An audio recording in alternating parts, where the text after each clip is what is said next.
You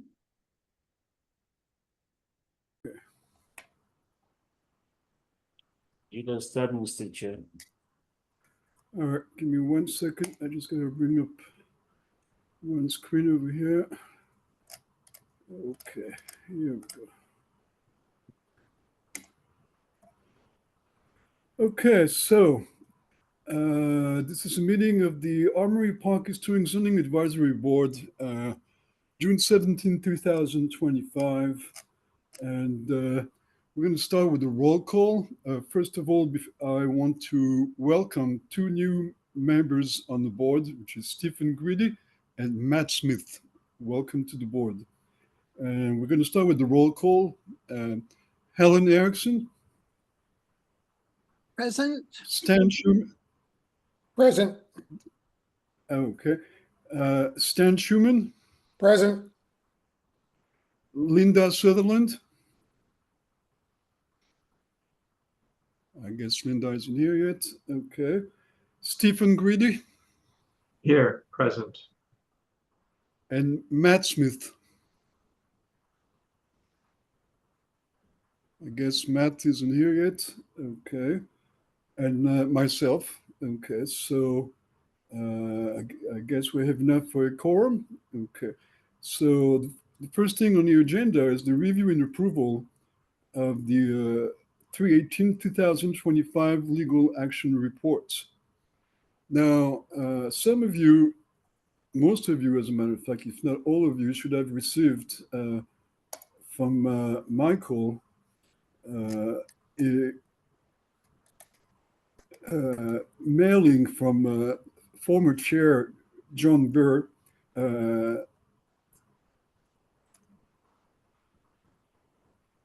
regarding the annual reports and the ABSAB minutes. Okay. So I just want to make sure that on the 2024 ABSAB annual report, okay, the listing shows the 2023 board, not the 2024 board, to match the attendance record chart on page 3 with Mr. 6 Chair, members. Mr. Chair, can we Yes. can we do the legal action report that is going to come under item 4, which is a call to the audience? We can discuss that at that level. Well, if I'm looking at the agenda, okay, before we get to this, we have the election of the ABSAB officers, okay, which is, I believe extremely important. So we can go back to the review and approval of the legal action report, but I believe that we should take care of the election of ABSAB officers now. Okay. At this point in time, I believe that Stephen Grady, okay, is supported as the next chair of the ABSAB, and Stan Schumann as the vice chair. Do I hear? Mr. Chair, please. If you want to change the order on the agenda, let us know. If not, we are on item 2. Do you want Well, to? okay. Let me Well, finish. that's what we were talking about. We're talking about the review and approval of legal action reports, item number 2. Okay, which is why I brought up the letter that was sent by the former chair, John Burr. So regarding let me say one thing to the board. Sure. Yes, the former chair is right. This is actually, we're supposed to be approving the revised or the amended legal action report for 3/18, which is the one that got posted. I got that and I provided to the board. So at this point in time, the board can choose to approve the revised legal action report for 3/18/2025 with the notation based on what the former chair said, or the board can set the approval of this legal action report aside. So when you discuss the comment and you so decide what to do, this can be approved in a subsequent meeting if you do not feel comfortable doing that at this point. These are the options that the board has. I sent the revised legal action report that was sent to the city clerk's office to this board. So you can choose to approve that revised legal action report, which I sent to you, and it's also posted on the city clerk's website, posted on the PDSD website, or if you're not comfortable with that and you want to discuss it further, we can set aside the approval of this legal action report as is on the agenda now for the next meeting. When we would have discussed it in this meeting, staff will proceed to revise per your direction, and we can approve it in a subsequent meeting.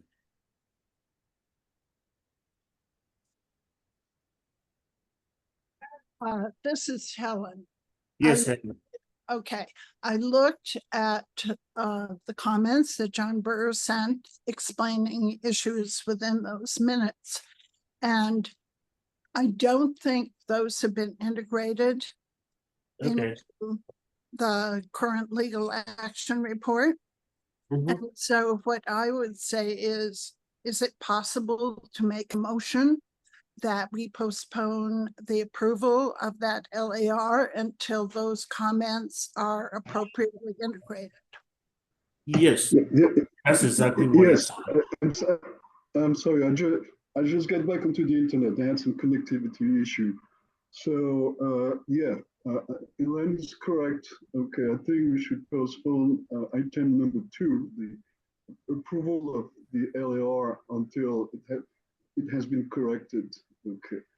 To get back to the agenda. Okay. Item number 3 is election of the ABSAT officers. No, let me get direct clarification from the board. So the board is confirming that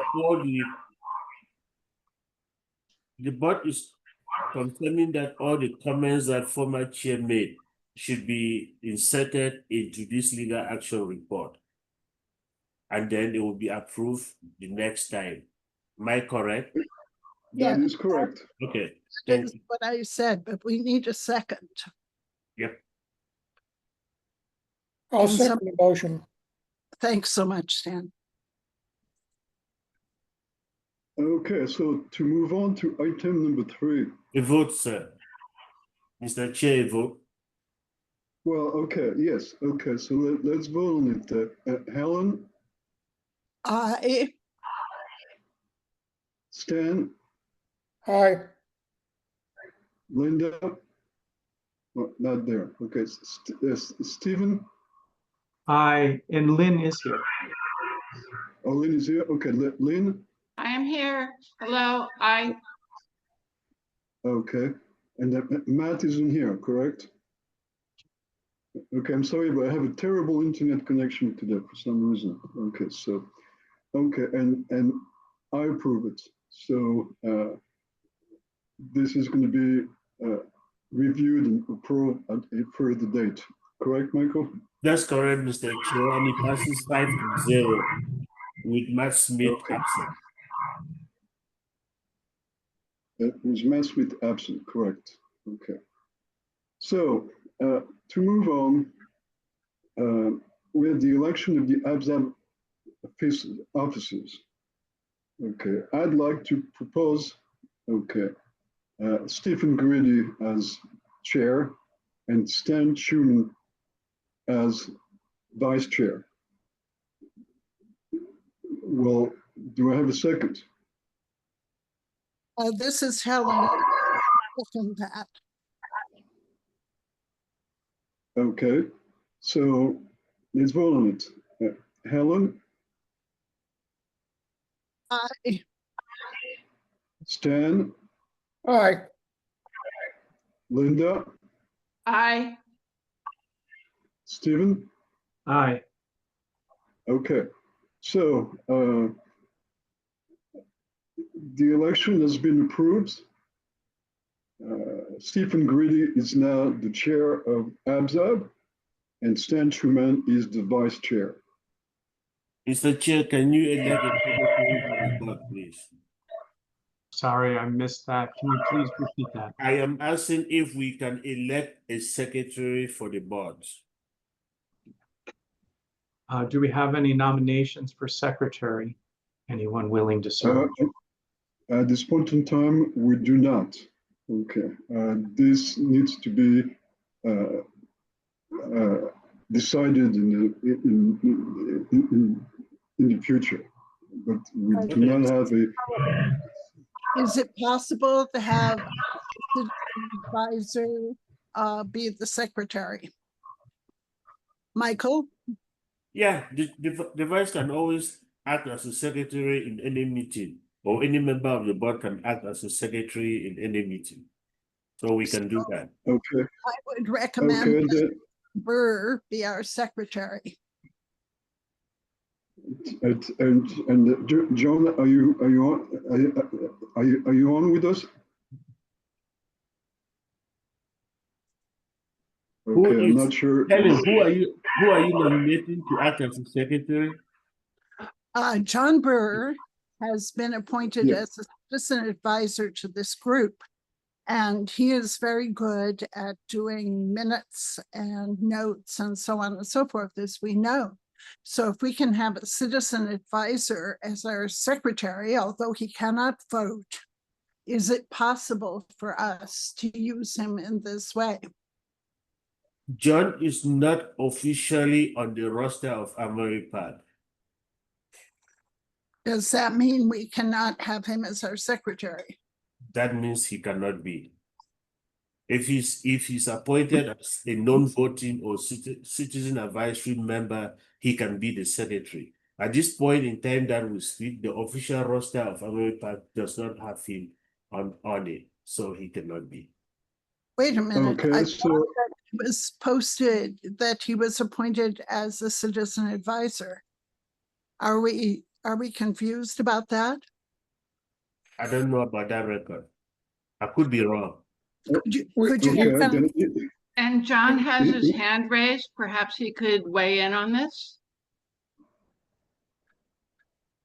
John, can you tell us? You all elected all four of us as citizen advisors until Matt and Steve were appointed. At this point, you can continue to keep Pat and I on as advisors, but you will have to make a motion to do so. It's covered by Chapter Tucson Code, Chapter 10A, Chapter 23. Each board can have up to 4 citizen advisors. I am going to have some time constraints. I don't want to be the official secretary. When I attend, I will help out and send comments to the chair, who should forward them to Michael for posting. But I can't promise I'll be here all the time. My time frame has changed substantially this year. Let me ask you a question, John. What do you know of the regulations about having a citizen advisory being a secretary of the advisory board? Is that Honestly, I'm hoping Matt Smith will want to do it. He's very good at that. He's not here. I think it would be better pro forma if a board member did it and you don't have him to ask. I can send some comments in on this particular one, but I don't want to be formally appointed the secretary of the board officially. What does anyone know whether or not Matt would be willing to accept the position of secretary? Mr. Chair, we can postpone that to the next meeting. I mean, it's not. well, then I would suggest that we do that. I would suggest that we make a motion, meanwhile, to retain John Burr and Pat O'Brien as citizen advisors to the board. Their experience is very valuable, and I think that it's going to be very positive for the board to have them as citizen advisors. I second that. You second the motion? Okay. So let's take a roll call here. Helen, I, Stan, Aye. Linda, Aye. Stephen. Aye. Okay, so the board has voted to retain John Burr and Pat O'Brien, okay, as citizen advisors to the board. Okay, Mr. Chair, here's the next, there's still one step that they need to follow. You have voted that this legal action will go to the city clerk, John, and the other people, they still have to be appointed as citizen advisory members. Okay, so let it do. didn't we actually vote on this in like 2 meetings ago? We did. Well, I think, I'm saying that there have to be a follow-up. It's an Well, we option. never, It's an option for all boards within the city. I cannot be a mayor and council appointed board member because I am officially retired. They are two separate issues. we didn't have to ask the mayor and council when we noted that we wanted John and Matt, I mean, Joe and John and Pat as a citizen advisory three meetings ago. Why do we have to do it now? They have not been appointed. That's the point I'm making. They're not on the roster. All citizen advisory members of the board are listed on the board as non-voting members. John and Pat are not on the roster of Armory Park, unless I am mistaken. but wait a minute, who does that? The The- city clerk does. Okay, city clerk. Okay, so I think rather than spend time talking about it right now, 2 things. John Burr, if you could pro tem, just take notes for us and forward those to Michael, that would be official, or that would be useful. And then let's talk to Desiree and see about how we sort this out. So that, oh, Desiree is here. Desiree, speak to this situation because we're having a confabulation.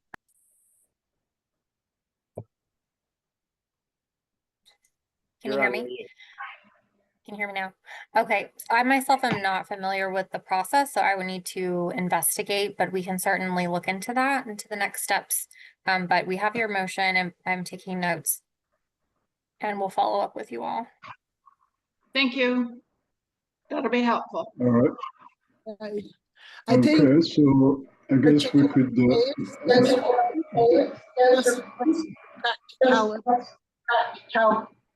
Perhaps if John notes for this evening, that's not a problem. Is that acceptable for him to help us in this way? Yeah, Sure, that's fine. I think that's fine, and staff will look at them, we'll review them. Thank Yeah. you. You're welcome. Thank you.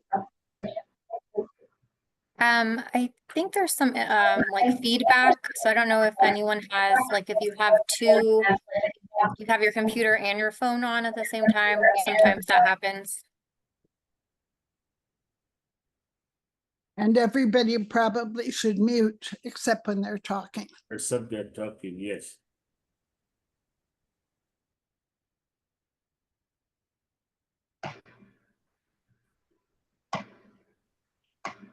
Okay, so that brings us to item number 4 on the agenda, which is the call to the audience. Yes, Mr. Chair, we received one call to the audience from former Chair John Burr, which I sent to the board. I believe you all have copies of it. Don't think I need to read all of it. Part of this is praying that should be inserted into the legal action report for the month of March, the comment that John has here. Action has been taken on that. So does the board At the pleasure of the board, you can decide what you want to do with this. You want to discuss it, or what do you want to do? I'm not understanding what you're asking. I am saying I send the comments to you from John Burr. Okay, But It's up to the board to, yes. okay, this is Helen. Let's cut to the chase. John Burr gave us, I looked at his notes. They're very extensive. They're totally appropriate. And are we supposed to have a motion on this at this point that we would ask his notes to be incorporated? Or how do we, what is the most? You can direct staff to incorporate. If you accept with all the notes, what everything is said, you can ask staff to incorporate this into the legal action report. Excuse me, I think that's already been asked and answered by Helen quite some time ago at the beginning of this meeting. If not, I would like to ask that these notes be, Helen, how did you put it, my dear? Incorporated into the legal framework? The legal action report that Thank you. we would like to see edited to reflect those notes, but I think we did do a motion on that and passed it. Do we need to do that, Michael? No, we already did a motion on that. We don't need to do any other motion. Okay, then this has been asked and answered, correct? That was for, yeah, that was only for the legal action report for March 18. I was asking whether you want the other things that John has mentioned here to be done as he has requested. If the board directs staff, then we'll do that. And I'm getting from the staff, I'm getting from the board that you are directing staff to insert the things that he has said here in red into the legal action report. So we should be fine. Okay, so the previous motion and vote, you don't need to do anything else, right, Michael? No. Okay, thank you. We seem to be running in circles at the moment. I do have a question on the two-page submittal by John. And that is on page 2, where he's talking about minor reviews. It says to report an update since January 22nd, apparently with Armory Park Historic Advisory Board input. I don't know that, did we have advisory board input on all, what, 8 of those? 2, 4, 6, 8, 10. Did we have anybody on the board advising on any of those 10 items? Some of these items that John has mentioned have actually not gone through the review process. They are still under review, so they have not been scheduled. Some of them have been scheduled. I came to this very board, I believe was the last meeting that John was attending. I asked the board, is there, now that John is leaving, is there anyone who is going to step up and do the minor reviews as John was doing? Nobody volunteered. Now, in the absence of nobody volunteering to do the minor reviews, we're not going to keep the minor review just standing because we don't have anybody who has volunteered from the board. And so PRS member has been reviewing the projects, the few projects that we have done in Armory Park have been reviewed by the plans review subcommittee. And they have provided recommendation. The director has made decision based on that recommendation. Per code, we're supposed to have, can I finish? Per code, we're supposed to have a member of the advisory board and a member of PRS. In the event that one of the representatives is not there, we normally get a recommendation from one other body, either PRS or the advisory board. And the director can decide to make a decision based on that recommendation. And that is what has happened with a few cases that have been done here. All these 13 cases that John has mentioned here, some of them, most of them are still under review. They have actually not been reviewed. Some have. All right, I'd like to make a point here that I will make myself available, or make every effort to make myself available for any minor reviews that may come up. Okay, thank you. We'll take a note. Okay, and I would like to make a point too, Michael. Okay. I was vice chair at the time. I was available. I said I was available. I received calls from some of the homeowners involved in the reviews who mentioned to me that the city of Tucson had told them that nobody was available for minor reviews. This was a surprise to me. I never received a phone call from you actually mentioning that there was minor reviews on the agenda. I'm going to leave it at that because I don't want to get into it any further. But there's a lot of things here that are not what they were supposed to be.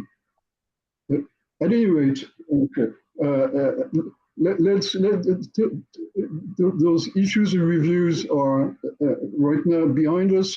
Okay, we have a full board, we have a new chair, we have a new vice chair. You have plenty of labor, okay, to go on minor reviews. So I would hope that the normal procedures will be followed from here on. Okay.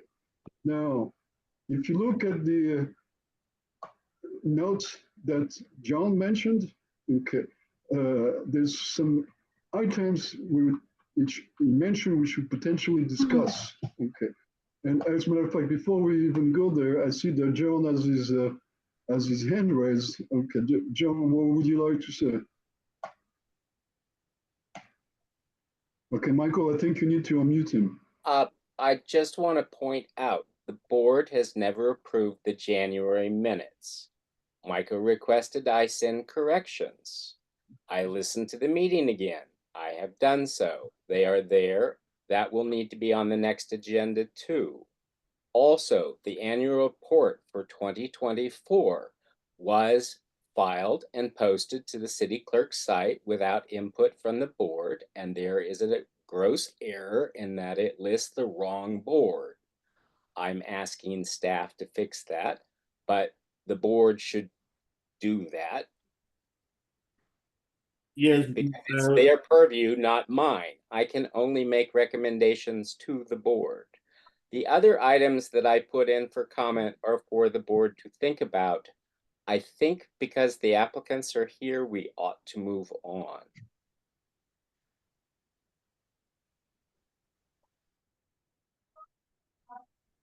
I agree. Okay, so I'm sorry, go ahead.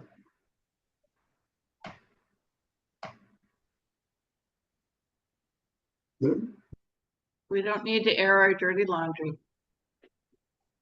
So my question is, should we say that we are electing new officers at this point without a secretary? And let Steve Grady follow the agenda for us from this point, Michael? Were you going to say?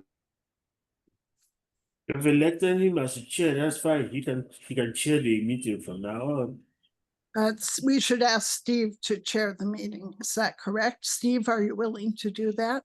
Yes, I'm happy to chair the meeting from here. Plus, my internet is a little stronger than Maurice's right now, so I'm happy to. John, did you want to say anything else? Maurice, is that fine with Fine. you?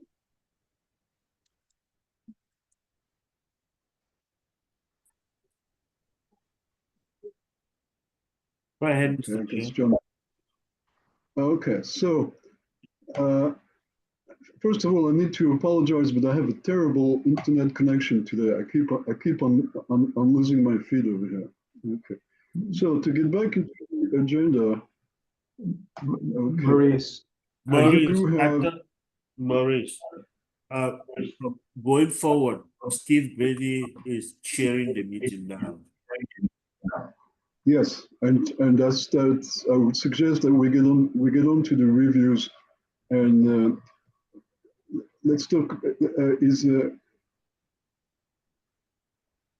I'm happy to take over, Maurice. Thank you so much. Oh, okay.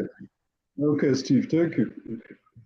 So we're going to move to item 5, reviews, and we'll start with item A, TCRES 0425 01973 528 South 3rd Avenue, construction of a new residential pool. It's a full review of a contributing resource.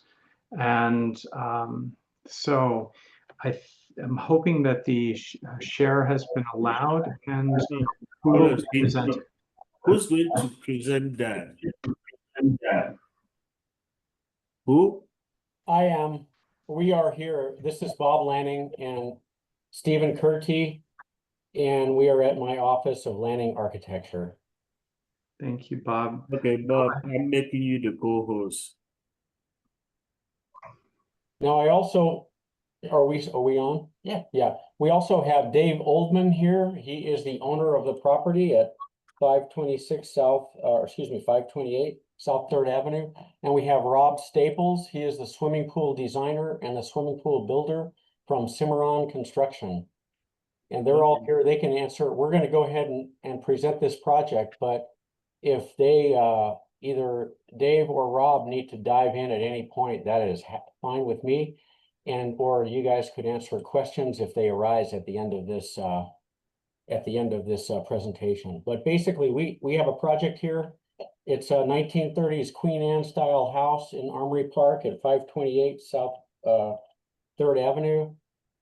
We did a project that is now under construction for this house last year in January of 2024.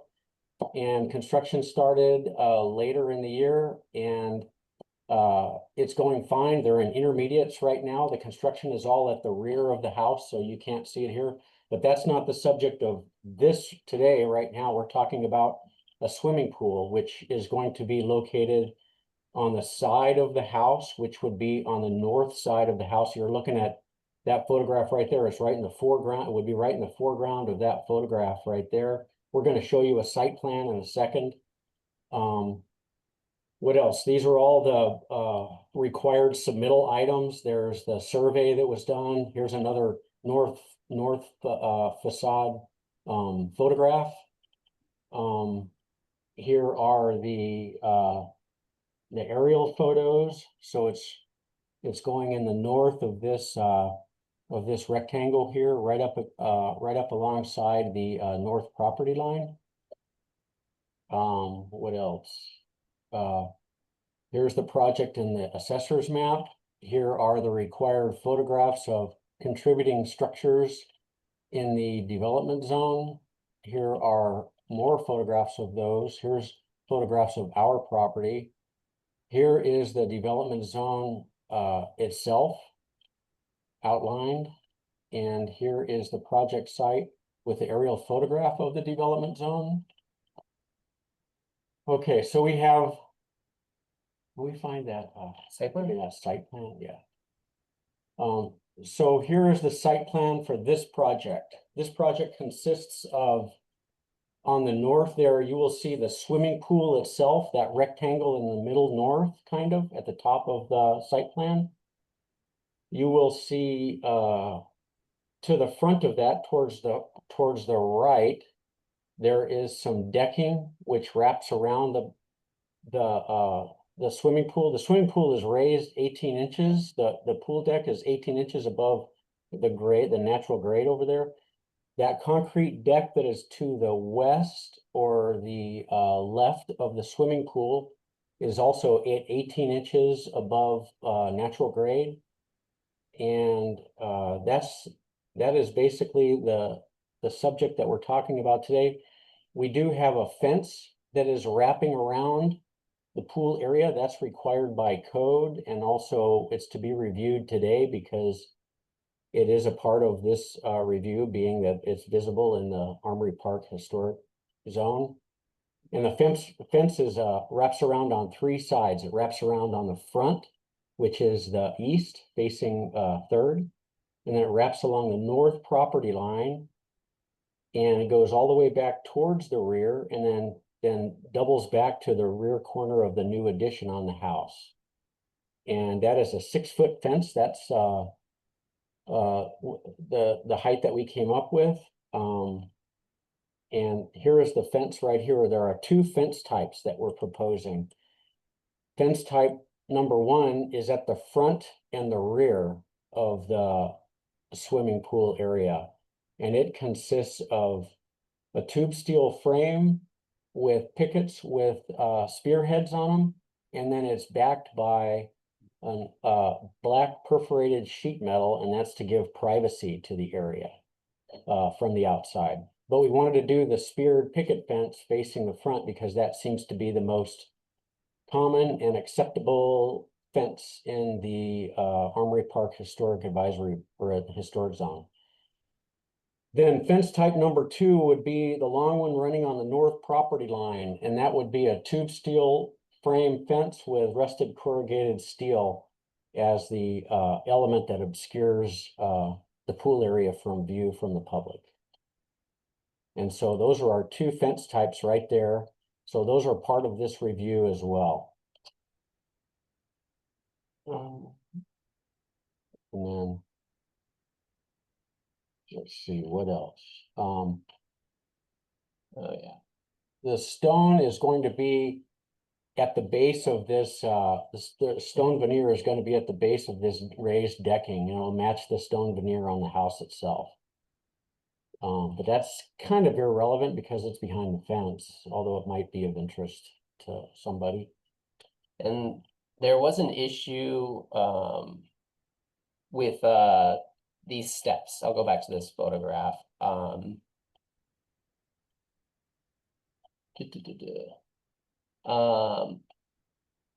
Yeah, so these steps, the pool designer, our new fence is going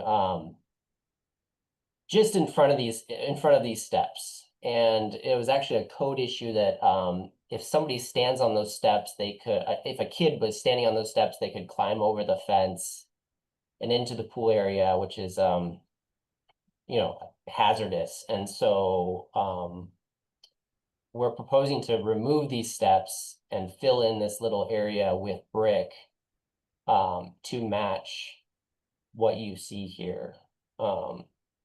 And so that was one of the things that, you know, was triggered this review, was this right here.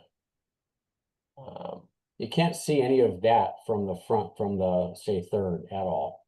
So it's at the rear of the front porch. Yeah, because this is solid, so it's behind this this low wall in the front. I think that might be about it. Unless Rob or the or Dave want to chime in, I think that's the conclusion of our presentation. Thank you. I have a question. The raising of the grade 18 inches, are you building a retaining wall adjacent to the stone wall of the house to permit that, to keep the integrity of the foundation stone intact? If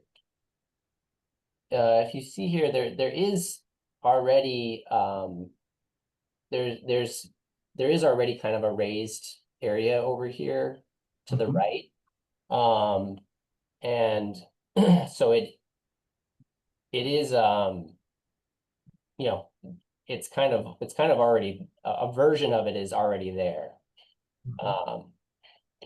So yeah, but I do hear you that should we go to the site plan? Yeah, I can see Dave's putting an outline of the pool on there. Let's look at the site plan again. So maybe you can help answer this question. I see that the foundation stone is essentially, the foundation is essentially 3 cut stone courses high. The second, the top course has gaps which allow for ventilation or circulation into that space, into that crawl space. If you can help me understand the height of the pool, the 18 inches against that retaining wall, the foundation stones? Yeah, so the area that was just highlighted there, that's gonna be down. So you go down these steps, Oh, okay. the steps here. And so basically, yeah, where it's gonna be elevated is more or less where it's already elevated. Thank you for that clarification.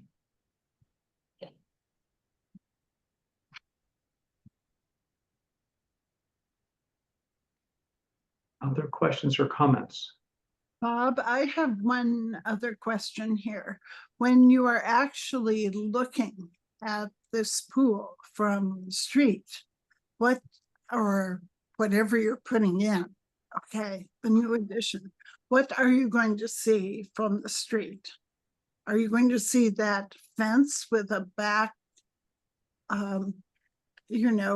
perforated sheet metal behind it? Yes, you'll see that right there, that drawing that we're all looking at right there, facing the front. But remember, it's about 5 feet beyond the back side of the front porch. So, and the house is set well back from Third. So that's what will be visible, but it's back maybe, I want to say 30 feet or more from Third. Here's It's yeah. not a streetscape feature is what I was sort of. No, it's Okay. it's 51 feet from front property line to water line. And the fences, you can see the fence with the red right there. It's about 3 feet in front of that. So this fence is pretty far back from Third, from the right of way on Third. It's about 48 feet, let's say. Right, so it couldn't serve as a dominant streetscape feature. I would not think so, no. That would be my concern. Thank you. So I just wanted to make sure I understood properly. We have the pool and we have the decking, and the decking to the west of the pool is raised, and that's raised up to the house. But north of that, I see that you have a looks like a little retaining wall. Can you talk a little bit of, okay, so it's an 18-inch retaining wall to retain the decking, is that correct? That's right, yeah. And is it a stucco material? Yeah, it says 18-inch retaining wall with stucco, and then the stone wraps around the front, or I should say the east and the south side of the pool. Thank you. And another question, does this impact the setback from the adjacent property line? Well, the fence, the north fence is right on the property line, but there's currently a fence there, a chain link fence has been there forever. So we're replacing a chain link fence.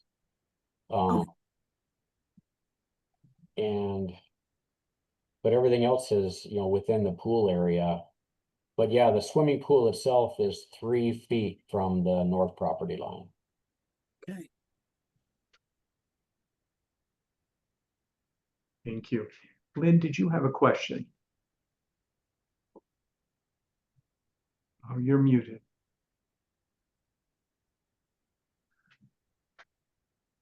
I don't have a question. This is Stan. I think the presentation is very well presented, Bob. I understand everything you're doing, and the only thing I didn't see was that on the fence side, where you have the corrugated metal, there's no indication of what the spacing is for the vertical columns of support. So I just, the only thing I would say is that, watch the spacing on that, so you don't get too far apart. I'm sure you're aware of that, so I don't see it as a big issue. Otherwise, I think it's a great job. I'm very happy with it. I would recommend approval. We have a second. Staff, a question from first. Staff question. Bob, are you people going to ask, is there a zoning requirement for the 3-foot setback that you need to do a DDO or anything like that? Well, I do not know, because the 3-foot setback is for a swimming pool, and I don't think that a swimming pool is defined as a structure in the UDC, but I could be wrong. But I would think that setbacks apply to structures such as houses and sheds and such, and not swimming pools. But Did you get any zoning review comments yet? yes. Was there any mention of that? The reason I'm asking is because this body can potentially waive the setbacks for you, rather than you going through a DDO process. That's the only reason I asked. If zoning did not cash on that or did not request it, then we should be good. That's all I'm asking. Wonderful. Here's Michael, here are the zoning review comments. 1, pool plans show a note stating demo front porch stairs and fill in to match existing. Historic review is required and must be approved prior to approval of this building plan. Historic application requirements can be found at, and then it gives the website. And that is the sum total of the comments from the zoning desk. Okay. Maurice, you had your hand up.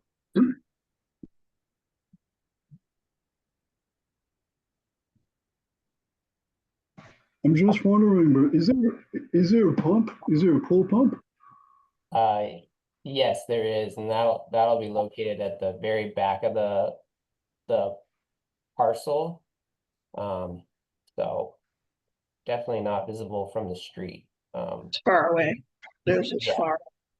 Yeah, it's behind 2 fences, so Oh, sorry.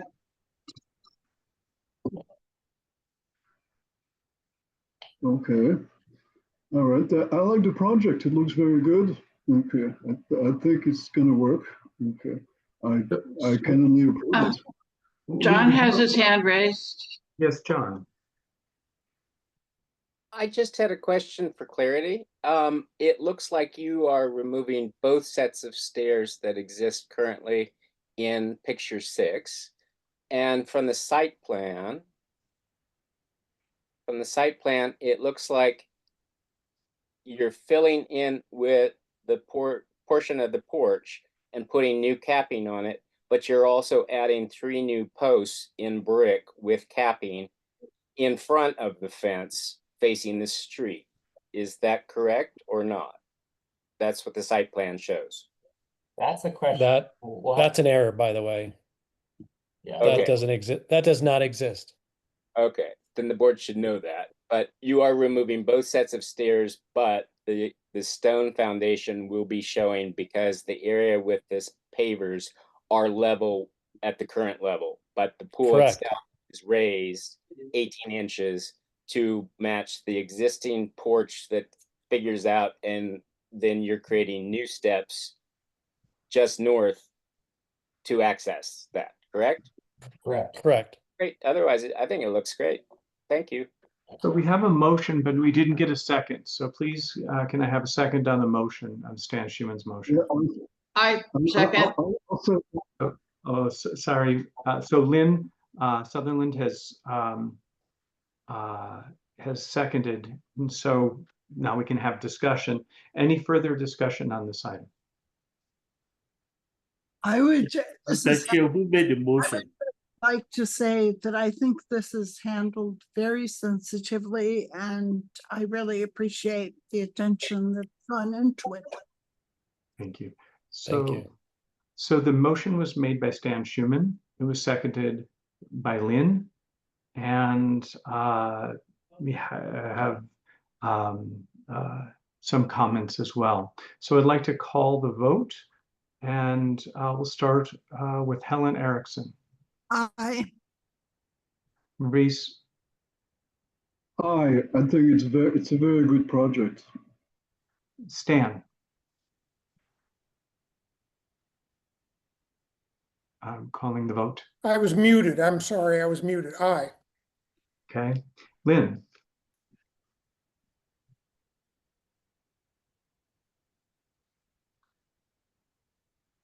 Is she muted? Yes, I was. Sorry. Thank you. Steve Grady, aye. And I think in this case, the chair does vote, or do I only vote if there's No, a you tie? vote. You do vote. Aye, and Matt Smith is not here, so the motion passes 5-0 and What unanimous. was the motion? The motion by Stan Schuman to accept the to recommend as presented. Okay, thank you, Mr. Chair. Stan, did you have any conditions to your motion? I did not. Okay, Thank you. you're welcome. Thank you all very much. Thank you. Thank you.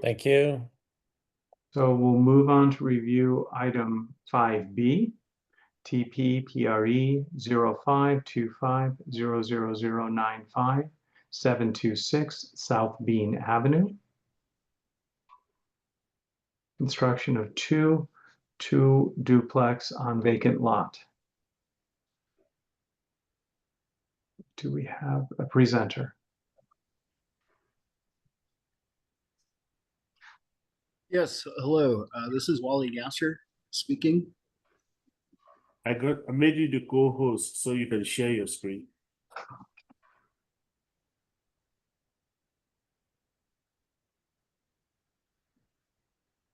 And Wally, if that's challenging for you, I also have oh, you got it. Thank you.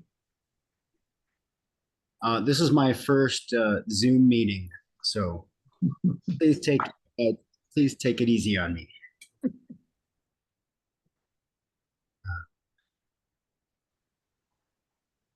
Okay, am I able to zoom out here?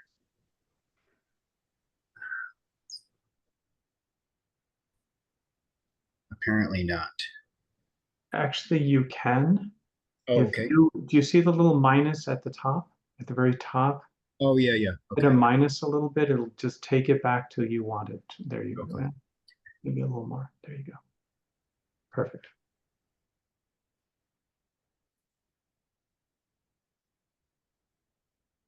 Okay, yeah. So as the application states, we are proposing 2 duplexes that the site will support based on the parking requirements and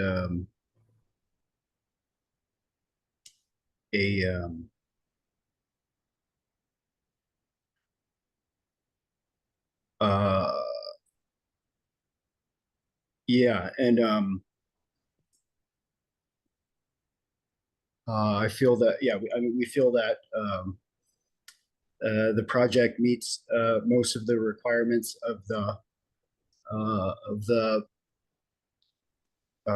development zone checklist.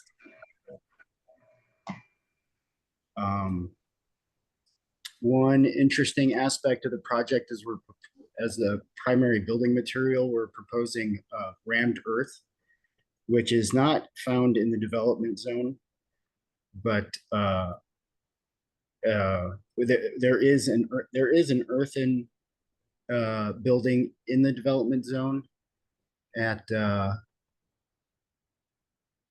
let's see, at 415 East 18th Street. It's a house, a cottage style house built of field stones.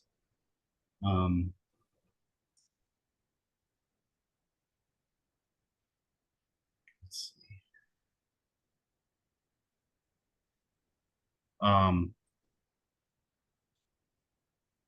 Most of the details are like window treatments. The parapet styles are incorporate or compatible details of the development zone. And well, that's primarily it.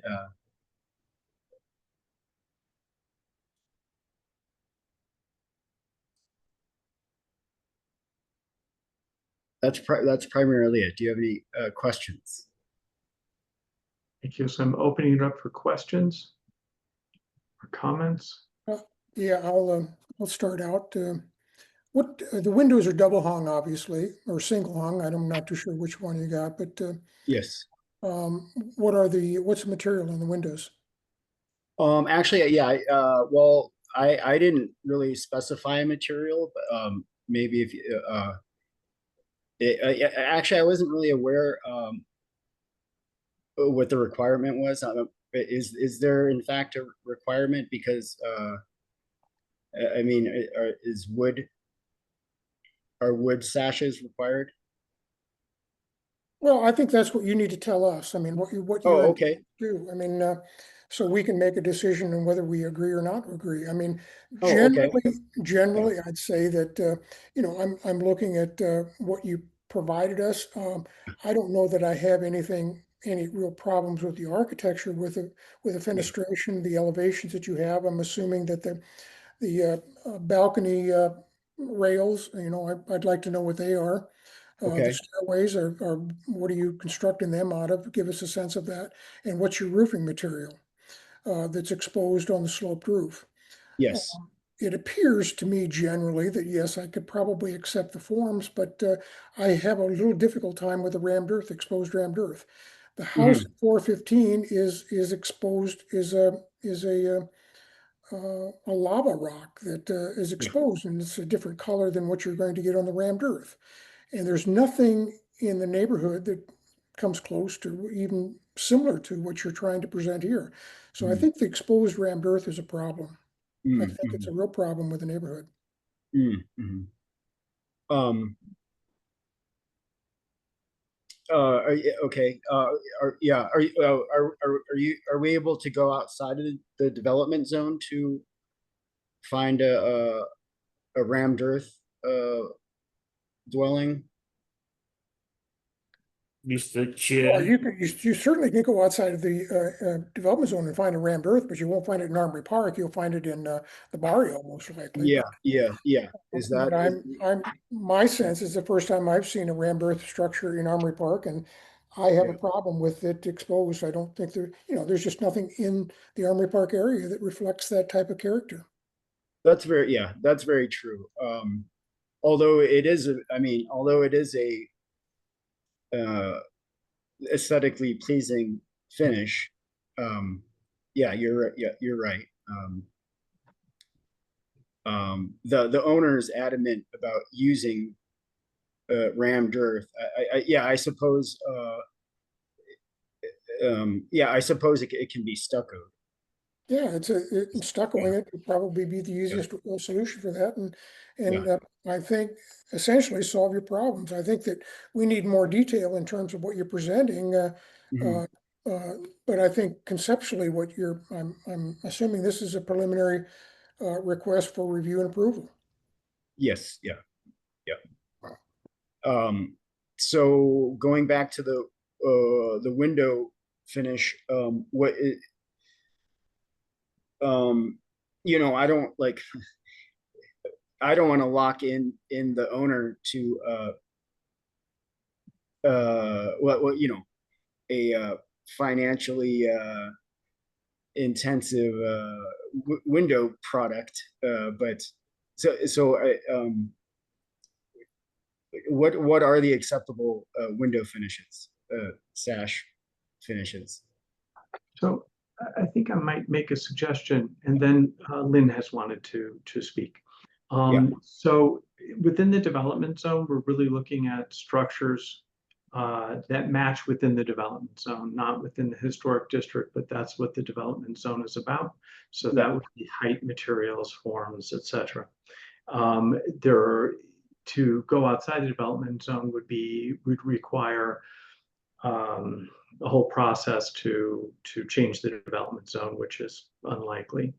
The second is that the windows, we're really looking at the size, the reveal, really the details of the window is what's important. And so having information from a window manufacturer that could show its compatibility within a historic district, within windows within that development zone would be appropriate.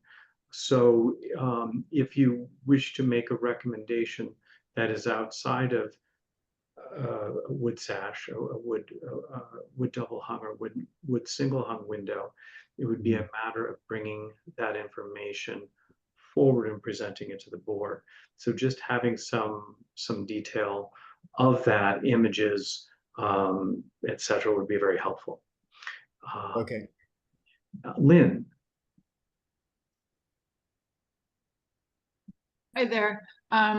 Please don't be nervous on the Zoom call. We're far away and we cannot get at you to hurt you. So I'm questioning where the parking is going to be for this and what the aerial view would look like, all that sort of good stuff. Yes. What the stairways would look like. I see some, I'm assuming they're fire escape type of access, egress, what they're made of, how they're going to look.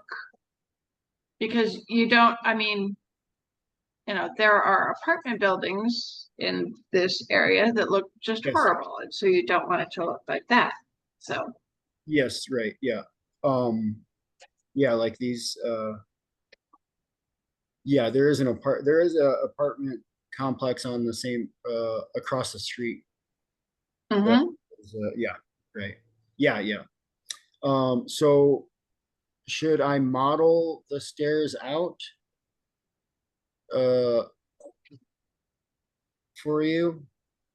I think that would be good. It would be, hopefully for you, it would be kind of a fun project and Right.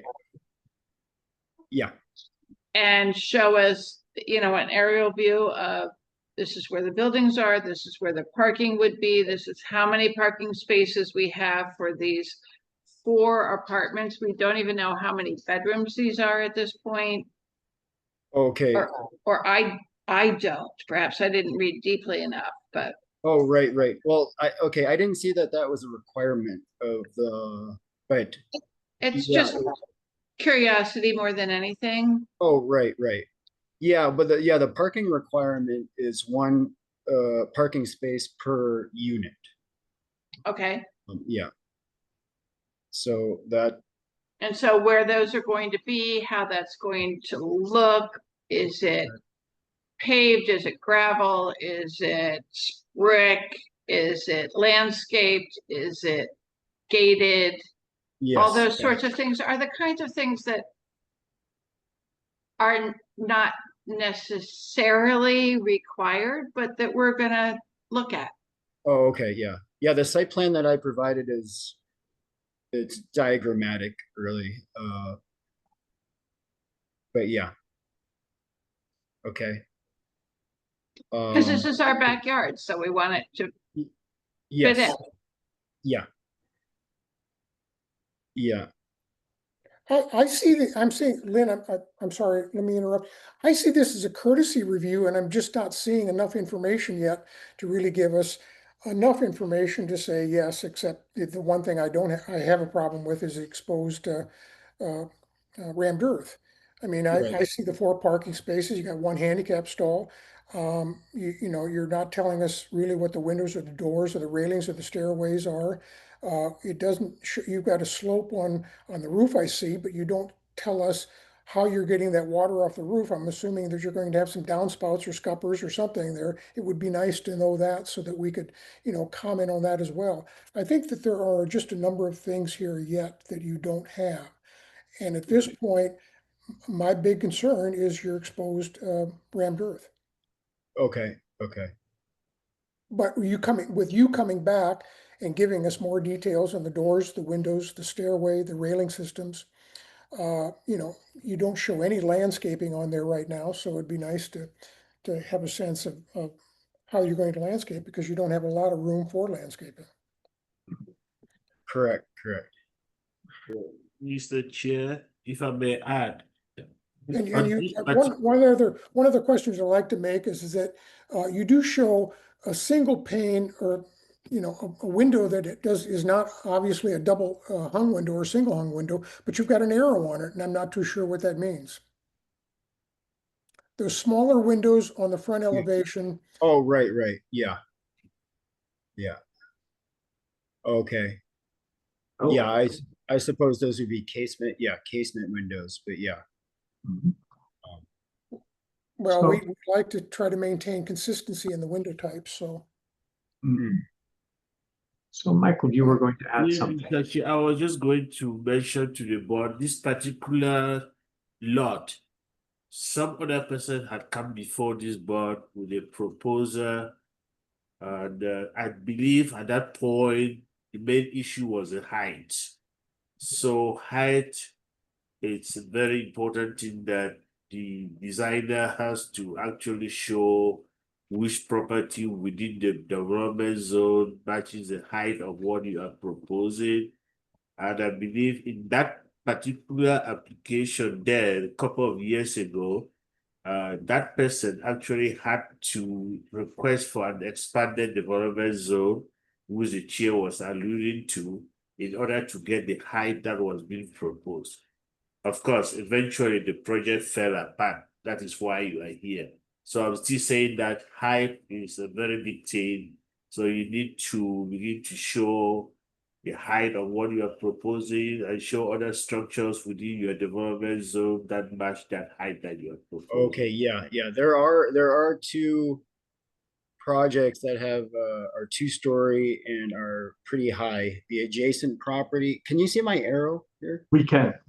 Okay, yeah, this property, 419 East 18th, this is a 2-story, and the height, I called out the heights, or I confirmed the heights in the checklist here. That one's about 20 feet, and then there's this property on the corner here, 9404 East 17th. It's on the corner of 3rd and East 17th. That parapet is at 24 feet, I believe. So those are good precedents. And the project that Mr. Taku is talking about, I believe, yeah, I'm actually, I saw the plans for that.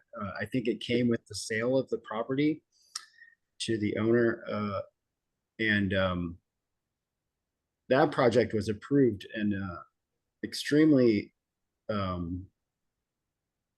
it was pretty massive. Or I mean, like the mass was, had a lot of mass. But yeah, so as far as the height goes, there's precedent in the development zone. You need to let us know what that is then. Oh, well, of each one, yeah, it's in the checklist. Let's see. I did see it. It might be, let me see where that is in that document. Oh yeah, the height. Well, oh, the height is like the first is the first item of the checklist. Yeah. So yeah, so we're proposing the front building to be 21'6" above finished grade, and building the rear building at 24 feet. And the adjacent property has a parapet height of 21 feet above finished grade, and then the corner property at 404 East 17th has a height of 24 feet. And so those are basically the same heights. Thank you for that clarification. And actually, yeah, and a lot of the ornamentation and details came from those two buildings of the new proposed buildings. The parapet, the red brick parapet, and the flat arches at the window openings. Kind of the rhythm of the fenestration.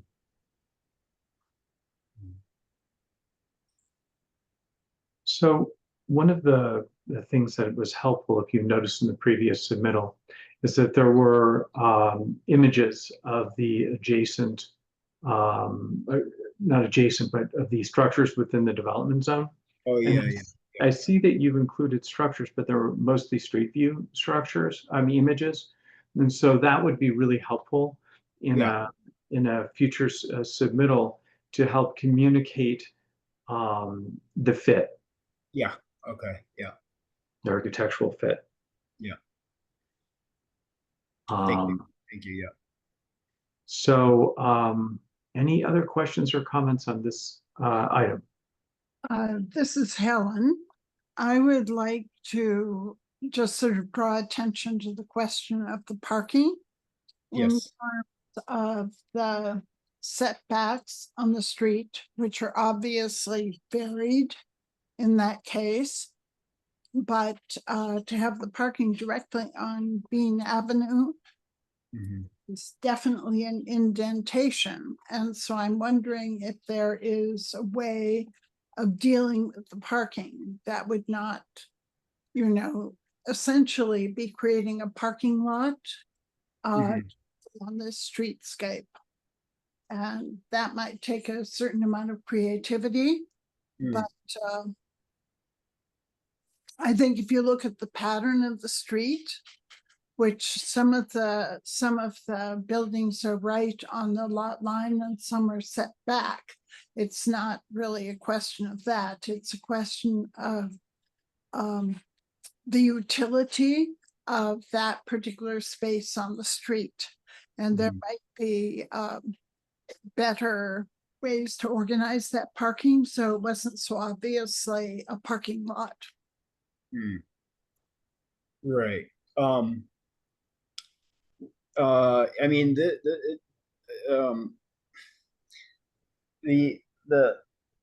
the parking, excuse me, it conforms to the parking requirements of the city, I believe. So you're And it doesn't contribute to the on-street parking, by meeting the requirements. I think a lot of the parking on Bean Avenue is there's a lot of on-street parking. So at least it helps in that manner. totally appreciate that. I'm just wondering if there's Yes. to maintain a streetscape Yeah. Yes. Yeah. without this sort of bulge in that sort of, if you look at it as you're walking down the street, you're saying, oh, a parking lot. Mm. And Yeah. it takes some creativity to figure that out. Yes. And I encourage you to, oh, I'm sorry, please go ahead.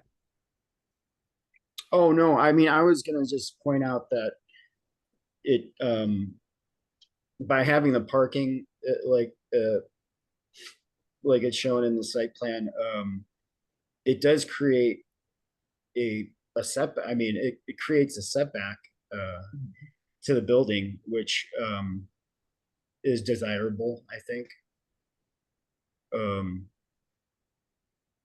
So, The adjacent property is to the property line. mhm. So, I mean, you can look at it in that way, I think. Well, you might be able to do this with a low wall or vegetation or some okay. softening, so it's not just an indentation that becomes a parking lot. Okay.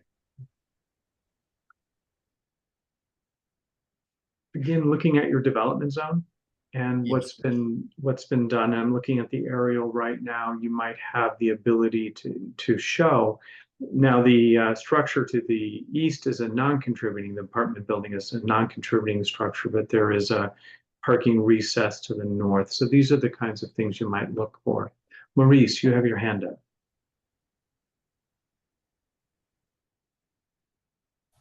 Yeah, I was going to mention the same thing that you did. with an apartment building across the street. Okay, it's an existing feature, whereas people are parking their cars on Bean Avenue. So, I could see that, that project, should go along with that.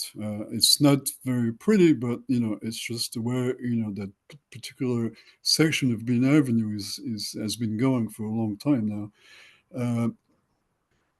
I do concur with the Stan that we need more clarification as far as windows, as far as landscaping. There's a number of features that are missing there, so we're going to need some more information. I like the project. I don't like an empty lot on Bean Avenue. Okay, it's been crying for a project for a few years now. Like you said, there was a project 3 years ago, so you taking it over, I think, is very positive. So I really, I support that. But like I said, it's you need a little more work, as far as getting more details, as far as the windows, and stuff like this. And I don't disagree with Helen that a parking lot is not a very pretty feature, but then again, on this particular area of Bean Avenue, like I was saying before, it's an existing feature that's been there right across the street. That's been there for years in an apartment building, so I could live with that. So I think it's very positive, and I encourage you to go further into it. I do want to make one clarification about when you look for features to draw upon, they have to be contributing structures within the development zone. Non-contributing structure not to be drawn upon. Michael, I have a question for you. We had an expanded development zone for the previous submittal from this property.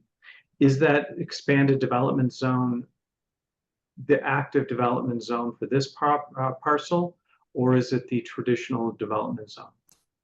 For this one is a traditional development zone, but they can also use that expanded development zone that was provided in terms of this property. Okay. So that's something for you to take a look at as well, because that did incorporate that 3rd Avenue, 17th Street parcel, which would accommodate the height. Without that expanded development zone, we wouldn't have a 24-foot structure. Okay. Any other questions or comments? So thank you. See your first hand is up, Mr. Chair. I think John's got his hand up. Oh yes, John, please. Just a quick, Wally, I think you've done a great job scaling back the approved plan from, it was actually 8 years ago.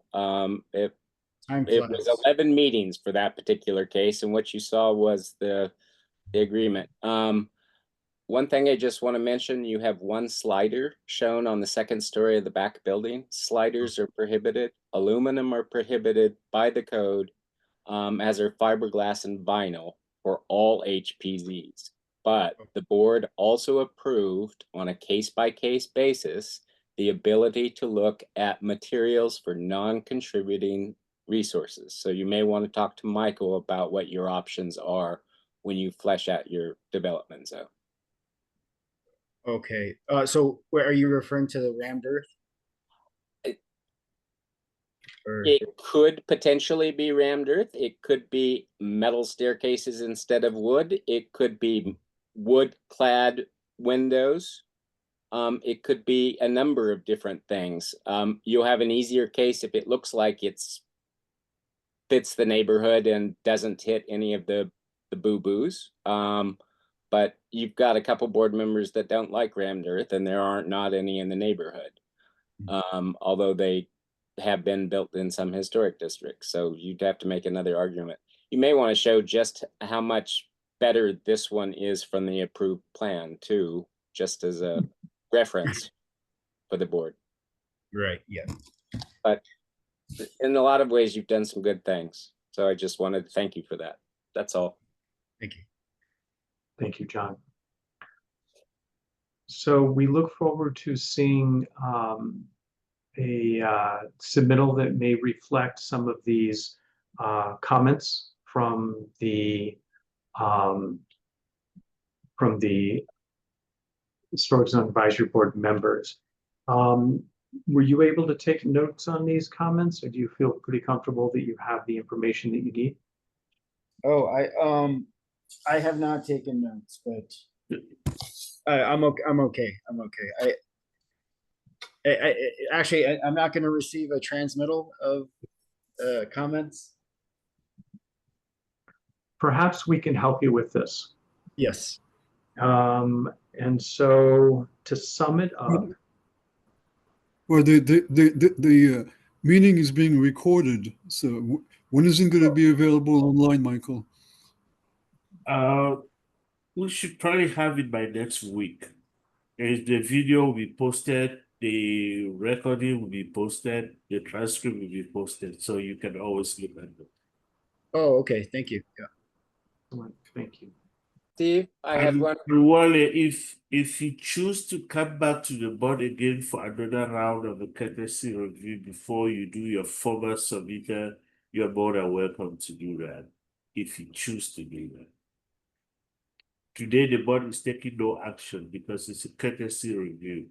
But if you want to come back to the board again for the second time for another courtesy review where you're flushed out based on what you hear today, you can still do that. It's entirely up to you. Okay. Thank you. I just had one quick follow-up. When Russlin issued the expanded development zone, which includes both side or the east side of 3rd and both faces of Bean Avenue, her findings said that it was an expanded development zone for this block that would persist in perpetuity. So it should probably apply to any properties here. Those findings are no longer available on the current website, but they were determinations, and that letter is on the property records for this site. John, thank you. And if you don't find it, staff can always provide that to you. Thank you so much. So if we have no more comments or questions, then let's move forward to item 6, Armory Park Historic Zone Advisory Board Design Guidelines Project. And do we have a report? There is no report or update. I've been otherwise engaged this spring. Yes. So this project was started and John Burr was the person leading this project since he's been off the board. I don't think that any movement is taking place on this. One thing that I'm looking at is the plans review is looking at updates to all the guidelines for a number of neighborhoods and seeing what the current comments are. Also, the process has changed substantially from our last draft, and there are new laws that the state just imposed that are going to be coming up in the next year. So it's a fluctuating situation. They will need to be scaled down from the 38 pages they were originally to a much more manageable thing in current light. Thank you, John. Desiree, I have a question for you if you are available. I've seen that Barrio Historico, well, I think Fort Lowell and I think Barrio Historico have their guidelines brought forward. Do you have any comments on the process or anything that we need to do in consideration or timeline that would be of concern for us? You mean Armory Park? Or which one are you talking about, Steve? So for Armory Park, I know that because when I was on the board before, it was some time ago, and we were still working on this. So I just wanted to see if there was something that we should know about that could impact whether or not we should wait or whether we should move forward with the process. Mr. Chair, members of the board, I think you should move forward with your process. We can always modify or adjust the new laws as they come back. We cannot sit and be waiting for any new laws to come up. Let's just move ahead with your project, just like West University has done, just like Fort Knox has done, just like the Barrio has done. Staff suggestion would be that you move forward your project, and we can always adjust that as new laws come into play. Thank you, Michael. Okay, and I'd like to move ahead to item 7, minor reviews. We had a discussion about the minor reviews at this time. Is there anything else that, John, do you have advice on whether or not we need to do something else with minor reviews? I don't think so. And to be fair, some of the 5 of them were actually listed up through the March minutes. Then Michael did present that those addresses had been discussed. The others were taken from the plans review meeting minutes where they were announced. We haven't had a meeting since March. I don't know the status of any of them. Stan has offered to do minor reviews of cases that are still pending, but no, I don't have any advice to offer. Hopefully the process can get functioning again and move forward. Thank you. Mr. Chair, yes, in reference to what Mr. Bird is saying, those reviews were announced that they exist. It did not announce that the reviews have been conducted. As I said, Stan has offered that he will be available to do those reviews. We are going to schedule them. Perfect. Thank you. And Stan, thank you so much. And this isn't. Go ahead, I do have a quick question. On the 340 East 13th Street fence zoning violation, was there any action taken? Not to the best Michael? of knowledge. It's pending Okay. review, I believe. That one's been Okay. an outstanding case for the better part of 6 years. I know. That's what I was curious. Okay. Thank you. So if we're comfortable with that, then let me move forward to item 8, call to the board. I have a item I'd like to review. Yes, Stan. From our last meeting where we were reviewing the proposed demolition for 410 South 6th Avenue, we did meet, or I was present, John was present, Lynn was present, and we did listen to the comments that were made by the developer and State Parks. There is a meeting, or it's my understanding that there's a meeting with State Parks to review the comments and to review the situation as to whether or not to declassify it or move it down from a contributing structure. They asked if anybody was interested, they could come to the meeting on July 25th at State Parks in Phoenix. Unfortunately, I'm going to be out of town. Therefore, I told the representative from State Parks that I would write a letter stating my concerns about the proposed demolition of 410 South 6th Avenue. I have written a letter. I have had it reviewed by Maurice, and John is in the process of reviewing it himself. I was thinking that if anyone else is interested on the board, I would be happy to forward it to them for their comments and review, so you know what's going on or what my comments are, and you may agree or disagree, or you would like to add something to it. I don't know, but it is something that I would like to finish up and get sent up to the contact in Phoenix at State Parks sometime in the next 2 weeks. Like I said, it's my understanding that they're meeting on this issue specifically July 25th, next month.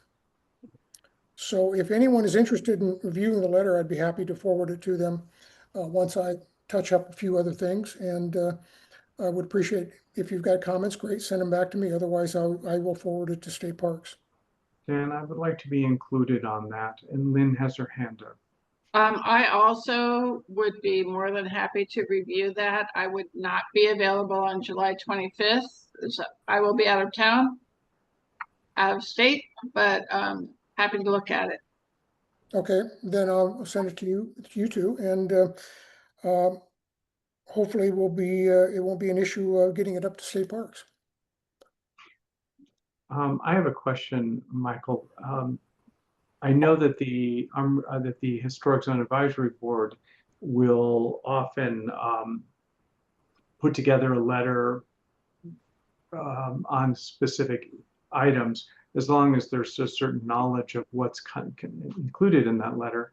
And then it's often signed by Terry Majewski, the chair, and then sent forward as a representation from that body, from that historical commission. Is that something that's done for advisory boards, or do we need to act as private citizens? If you're sending it as a board, yes, the chair would need to sign if you're sending it as a board.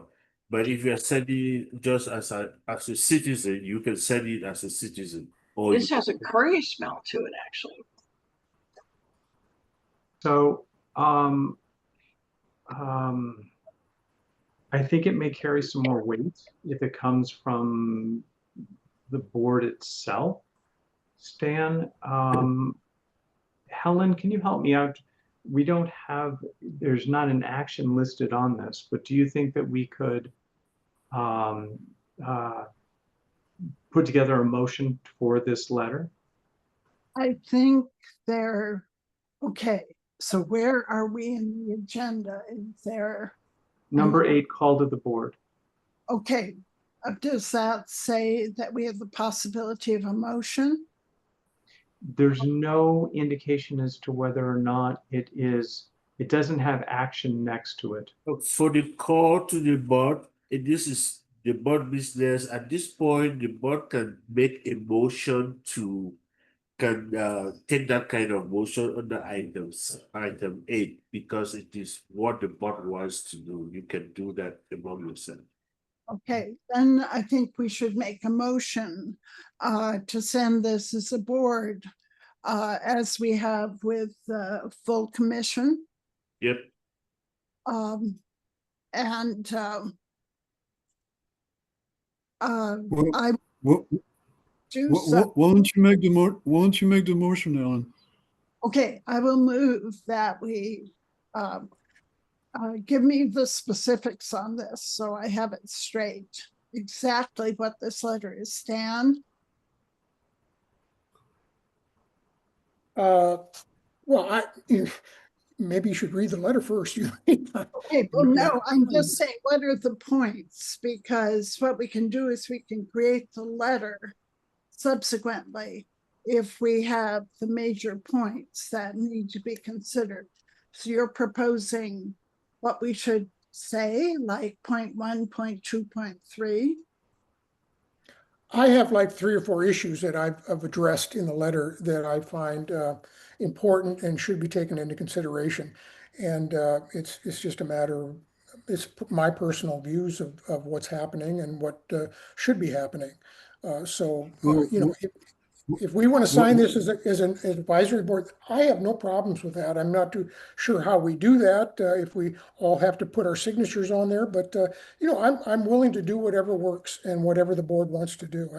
But you probably need to read the letter first to make sure that you're in agreement. I don't know. You may not be. Well, Stan, why don't you give us now the 4 points that appear in your letter in just a few words, so we can come up with the motion to further continue with it. All right, let me see if I can pull up the letter right now. Okay. Because we are being recorded, so this is all official.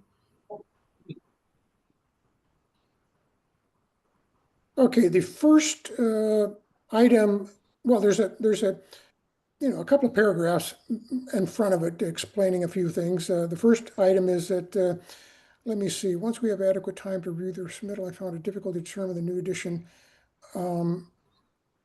Okay, I appears the amount of.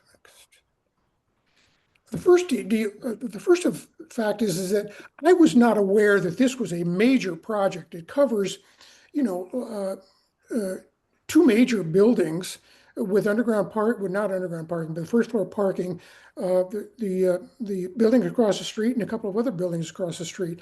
I did not realize that they were asking us to review such a large project. So I was really a little disappointed, number one, that I saw that they're taking out this parking and trying to justify taking it out when they're doing such a large project. They've got two large buildings that they've got structure, the parking underneath it. Why not? And I did a cost estimate, a rough cost estimate based on what I thought this project would cost overall. And it turns out that it's close to $60 million if they did everything based on the square footage that I'm seeing. With that underground parking needing 30 more stalls, I'm saying, why not put those 30 required stalls underneath the two new buildings that you're putting? That was one of the things I talked about. The second thing was, let's see, based on the analysis, two additional additions were placed on the South 6th Avenue, visually blocking the original.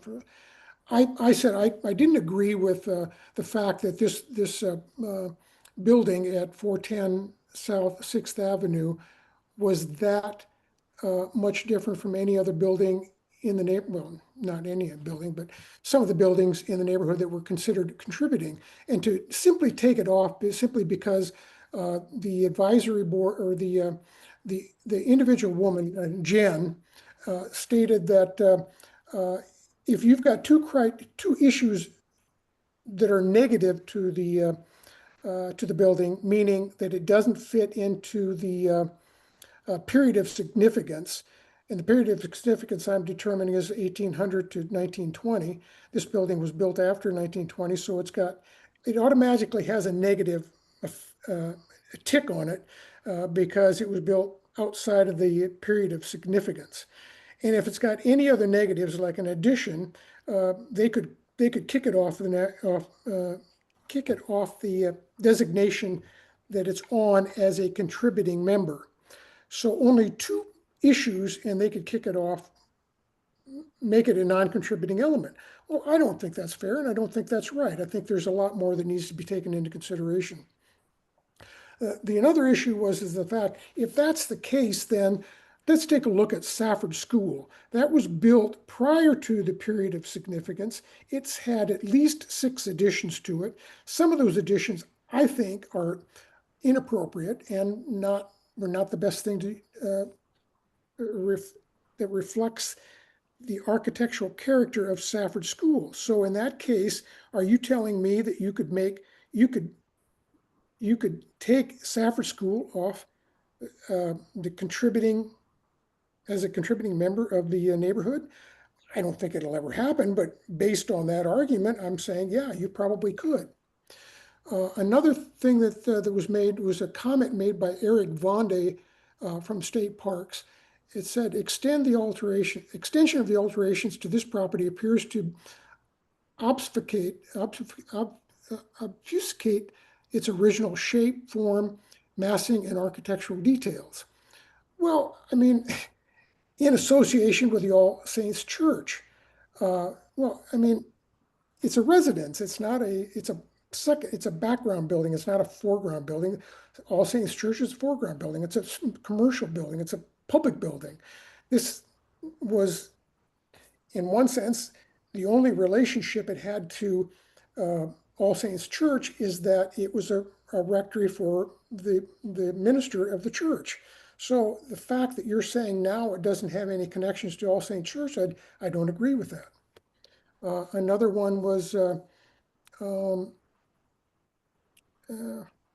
I guess I've combined a couple of them already.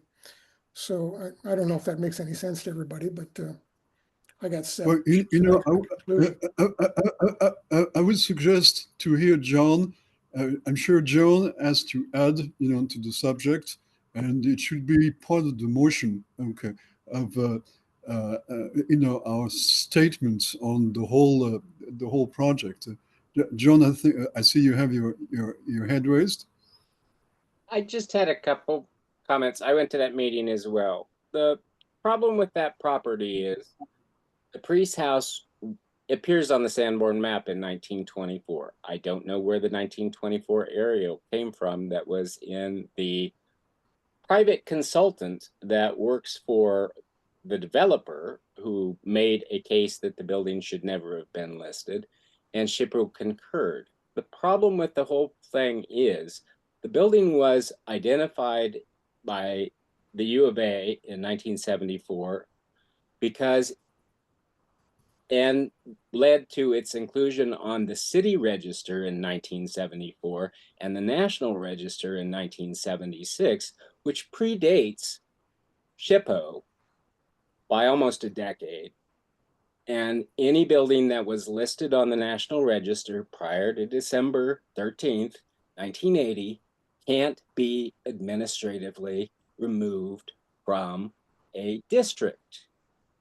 They have to follow the process here. It is true that mayor and council can, in the interests of the public, decide to demolish it after a completely reviewed and approved development plan for the project is made. But a sped up demolition is not possible, and it cannot be done administratively by law. And SHPO just became aware of that. There are a number of errors in the report on the building.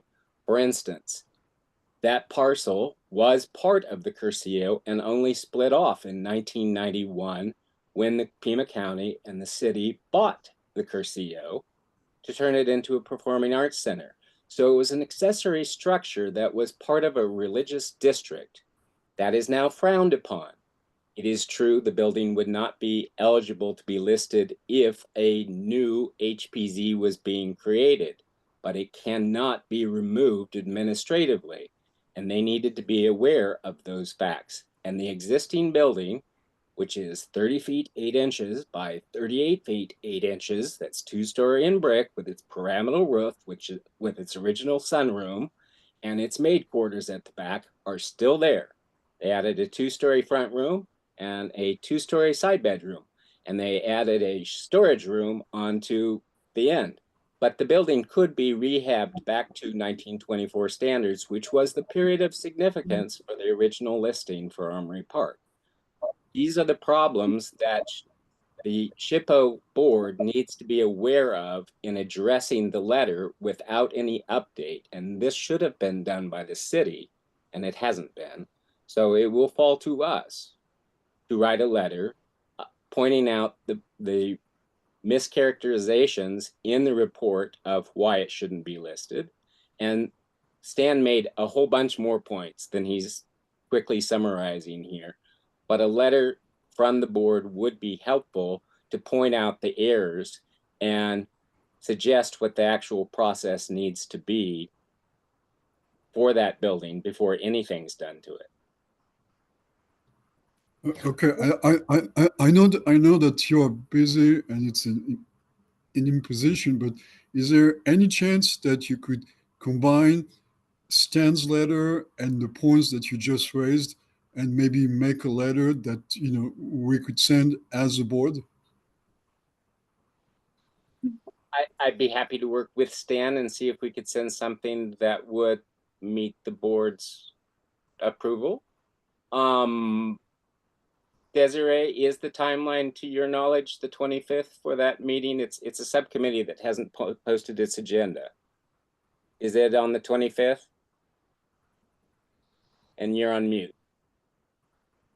You're on mute? I'm on mute. You can't hear me? We can hear you. There we go. Okay. Yes, it's on the 20, it will be on the 25th.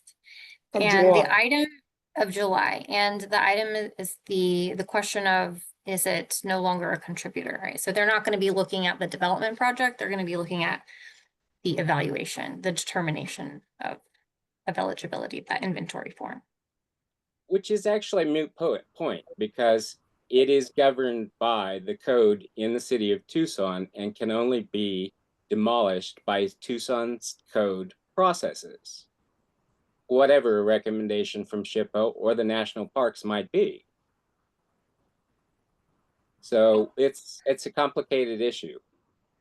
Yeah, I'll John, yeah, John, I really I do need your input on that because that is one thing that I did not understand and you made it quite clear. And I think expressed it quite clearly tonight. So if you could put that into simple words, I can clean it up and put it in my text and then forward to everybody. And it may well be worth having a special meeting where it's discussed. If it can't be, I don't know when the July meeting is and whether we'll have a quorum or if there are any other cases where it could be an item, so it could be approved and sent in the time frame so that it is completely transparent. I think that we can, because the Tucson Pima County Historical Commission, with the sense of what the letter will be, is able to approve letters before they're written. So we don't have to have a specific letter, but I think we have a sense of what the letter may contain. So I we have have a to, motion. let me apologize. I didn't explain myself very well in my explanation because it's quite lengthy. It's like a 3-page letter and there's a number of things that I did not explain clearly. So I think of the letter is a lot clearer than what I described here this evening. Well, I think a combination of what you express in your letter, plus John's input, in addition to it, would really state our position, very, very clearly. I suggest, a motion, to get this letter started and send it to the authority that needs to read it. That you and John should get together, okay, either physically or online, and get this rolling, as soon as possible. And I think that and the board should approve that motion for to bring that letter together, and again, like I said, submit it to the authority that is concerned. Do we have a second on the motion before we have discussion? Right. Can I just offer some information? I was going to mention this under the next agenda item, future meetings. But the project sponsor, did want to come and speak to you all. So in addition to that tour that I think maybe 3 of you were able to attend, they wanted to present the full project to you. They had been on a previous agenda or 2, and we, continued the item, right? So they would like to come back to you. And if there's a desire for them to come back before that HSRC meeting, let me know and we can work with them to bring them, to you before then. So your next scheduled meeting is July 15th. So Well, let's go get a second. Let's get a second on this motion. We can amend the motion and we can discuss, but we really need a second before we discuss. This is I Helen. second the motion. Okay, Lynn seconds the motion. Sorry, Helen. So Desiree, if I'm not mistaken, the letter really needs to address possibly the process and the delisting of the project, but not discuss necessarily the proposal for the new construction on these sites. Would that be your advice? Yes, that's my advice. The question that will come before that committee is, should this property be still considered a contributor to the district or not, right? So, I mean, you could put stuff in there about the project, but it's not really going to be relevant to their decision, right? They're looking at the research and the case being made as to why it should or should not be considered a contributor. So Desiree, if I remember correctly, there's a contributing structure, there is a non-contributing structure, they're essentially, we used to have a designation, and I'm not sure it's still in place, and John may know about this, but we used to have a designation for non-historic structures, which still are appropriate and contributing to the district. Do you know of anything in the language that has that designation?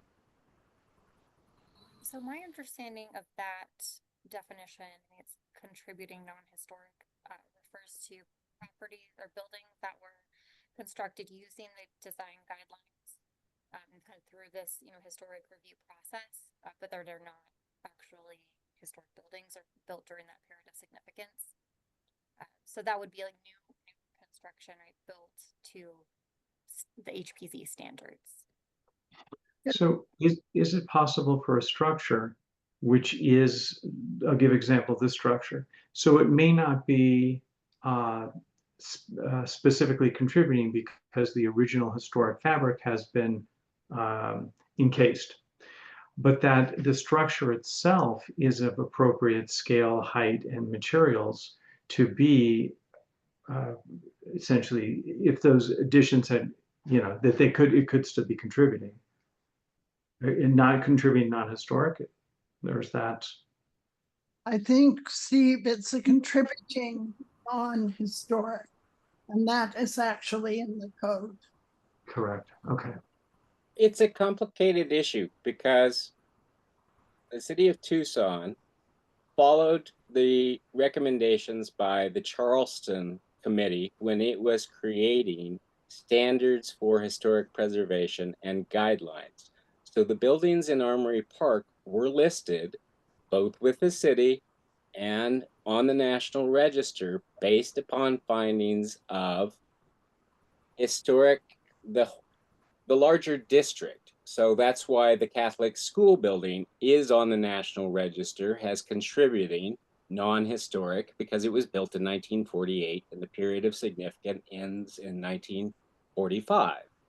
But the school that's part of this project also is outside of the period of significance.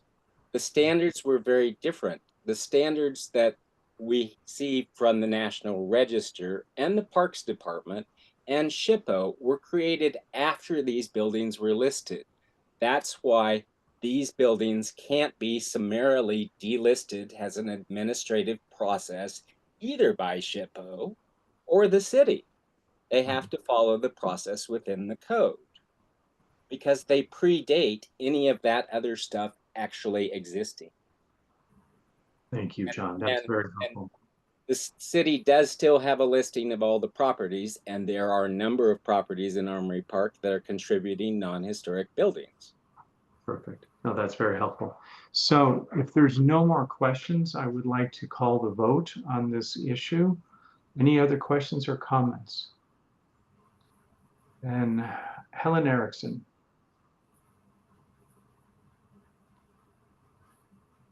Aye. Okay, Maurice. Aye. Stan? Aye. Lynn? Aye. Steve? Aye. Oh, Matt, you are here. Matt, hello. Hello. So do you know what time you joined so that we can amend the minutes? I think it was about 7:30. Okay. Thank you. So you were here and you said aye? Not yet. Aye. Oh, sorry. So the motion passes 6-0. So we'll send a letter. The letter will be, Desiree, if you can help us direct who specifically the letter, or perhaps John, should be sent to and who should be copied, that would be very helpful. I think it's going to be very important to be able to explain historically how this procedure worked and is probably in conflict with how things are decided today. And I think that's really important for HSRC to have that information. Helen, would you be willing to be a contributor or an editor on the letter? Sure. Okay. So then we'll move to item 9, staff updates. Two other quick things. One from the committee. I'd like to thank Michael for getting the information to us about a week in advance. I want you to know, Michael, we appreciate that, and that's very helpful. It gives us time to look at that. So thank you, Michael, for getting it out to us, almost a week in advance. It was on a Wednesday, but that's close enough for me. I'm very happy with that. The second thing is that how do you put your hand up on the screen so you can tell you've got a question? I think it's under under reactions. Huh? It's under reactions at the bottom of the screen. If you click on reactions, there's a number of options. I don't see reaction. Oh, reactions there. It's Oh, the little heart, it's react. If you pick on it, and then it's the Oh. very bottom one, which is raise hand. And then you Take go your over. cursor to the bottom of the page, and then the menu pops up. And so Yeah, as a matter of fact, I see Matt as a question. Go ahead, Matt. So first off, I just want to apologize for being late, but Stan kind of confirmed it for me. I am not getting emails from the city. You're not? Nope. Okay. I'll add you to, I thought I did, or maybe I had the wrong email address for you. I've been getting the initial emails, but none for the meetings. Okay. I need to verify that. I thought that I have you on my list. I'll take care of that. Thank you. Can you just send me an email back so that I make sure that I'm getting the right email address for you? Will do. Because what I had, I got it from the city clerk roster.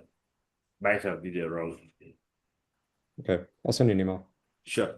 Thank you. Since you are with us, Matt, we were looking for a recording secretary. Would you be willing to be our secretary? I'm not sure I have the time at the moment. Okay. Stan, you have a question? no, I just found out the hand. I don't know how to get it off. Okay. select react again, and then where it says raise hand, you'll see hover and it says lower hand. Well, I don't, oh, lower hand. Oh, There you go. Nice. Okay. So number 9, staff updates and future agenda items for upcoming meeting information only. Yes, Mr. Chair, we have next month we have another pool to review. I believe that one is 424 East 16.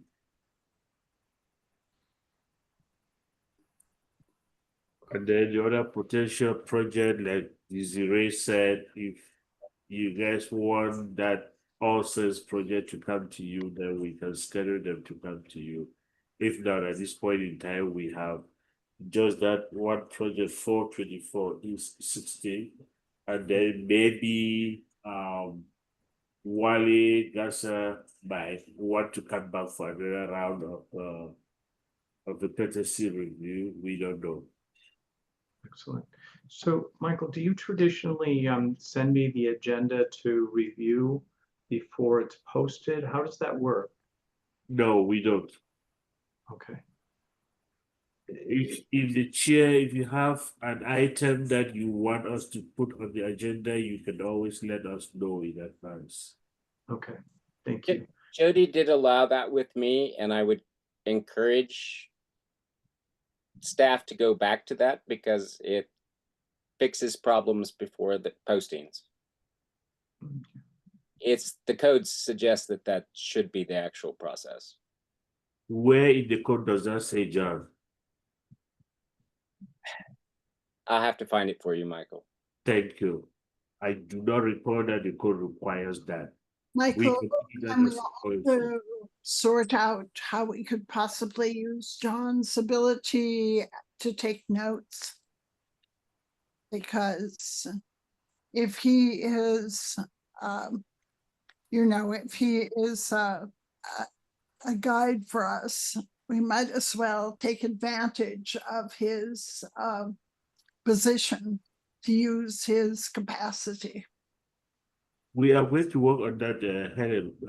I think Desiree said we are going to look into that. We'll try to make sure that he gets on the board before the next meeting, or we'll tell you what the process is so that you can continue to take advantage of his services. In fact, when John was chair, he was very helpful to all of us. So I'd be more than willing to do what we can do for John to actually be a non-voting member, which is standard thing that most people do. You, Helen, you have been a non-voting member. Okay, thank you. Okay. So back to, are there any staff updates? Yeah, I was just going to add a couple things. So first of all, I think I've met all of you. Maybe Matt, I don't know if we've met in person, but I think met everyone else in person. But just wanted to say hello. This is my first advisory board meeting with Armory Park, aside from the tour that we had a few weeks ago. So I'm really happy to be here and excited to work with you all. Another staff update, we do have another historic preservation lead planner starting July 21st. So we're very excited about that. So at some point you will meet him. And then regarding the next meeting, so a couple things, Michael is going to be out for about a month.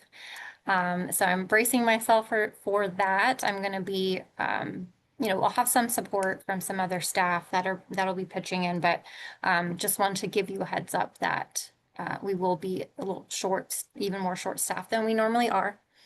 But for that July 15th meeting, the project sponsor for the All Saints Apartments, was kind of wondering, is it more useful to present on the project before the HSRC meeting on July 25th, or do you want to see how that goes and then present after? I don't know if you all have a preference, but if you do, let me know. Yeah, but that's all I have. Could it be a courtesy meeting? Yes, it would be a courtesy meeting. Either way, the first kind of. And just curiously, have they developed anything from the HUD prospect? Because there's no way those buildings are going to fly. From the HUD process, is that what you said? The HUD project, it's the 96-page thing that's posted for the site that's showing things that just are not going to fly come hell or high water. Have they made upgrades as they move forward with a development plan? That I'm not sure. I don't know if there's been any changes since the last posting. Okay. Thank you. Oh, by the way, welcome. We don't Thank bite. you. Thank you. It's great to meet you all. We've heard great things about you, so I think everybody in the room is excited that you've taken on the position. Thank you so much. I appreciate that. Yeah, Desiree, welcome to Tucson. Thank you. And I just wanted also to congratulate Stephen for being our new chair and Stan for being our vice chair. This is very good. Okay, and I'm very happy. Thank you, Maurice. Okay. Michael, would you shoot me an email when you post the video so I can get you and Steve minutes next week? Yeah, Thank you. it will be coming from Desiree anyway. That's fine. I'm gonna need it. This is a long meeting. Yes. Okay. Agenda items for upcoming meetings. I think that was discussed. I would propose that a discussion about the demolition of the structure and a determination, or at least a discussion about that prior to a project that is predicated on the demolition of that structure.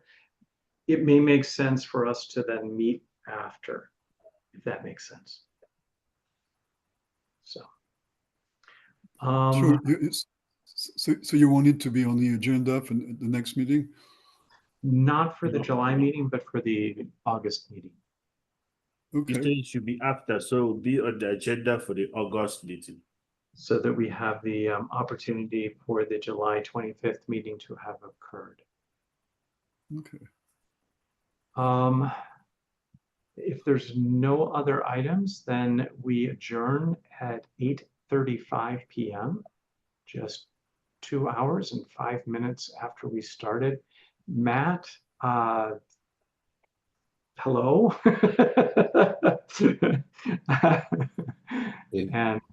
And so I am sharing, but just to give a little bit of information, because I work full time, a lot of hours, I'm unable to do the minor reviews, and that will be done by the Vice Chair, Stan Schuman. So thank you all, and I look forward to seeing you at the next meeting. Thank you all. Great. I'll see you in August. Thank you. Good night. Night. Good night. Good night, everybody.